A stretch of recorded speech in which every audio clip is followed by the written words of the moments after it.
sinovuga ngo hari gishasha cyabaye kuko n'umugenzo kandi biri mu byo twiyemeje kuza turashirikira imigwi itandukanye.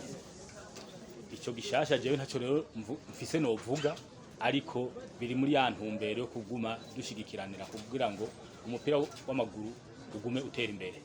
Nta gishasha rero novuga jewe noba nkoze kuko ibikorwa biteza kubandanya. Ico kibazo ni kirekire, ndinze mpera kuri ekipe ya mbere gushika ku ma ekipe yose ndibaza ko yobishikana mu majana 730 n'iyindi ku vyicaro bitandukanye n'imigwi itandukanye.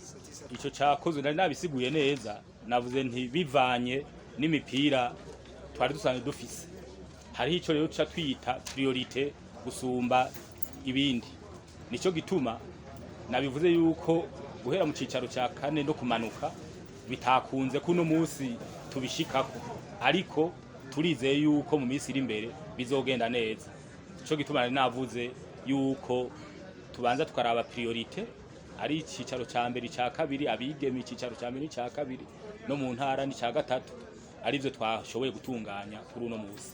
Nta kibazo kihari kandi ndazi yuko ari mu kwa mbere cyangwa mu kwa kabiri ihiganwa ryabo rizosubira gutangura. Ababijejwe bariko barabitegura neza, ndazi yuko kwa kabiri kutazohera bataratangura.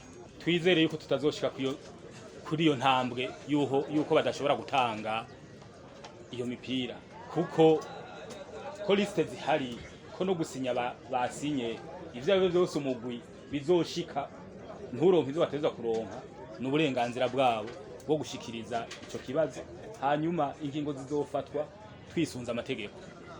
Ndibaza yuko gutanga imyambaro biriho, ariko haraho usanga ikomande zitevye bivanye n'uburyo igihe bwabonekeye.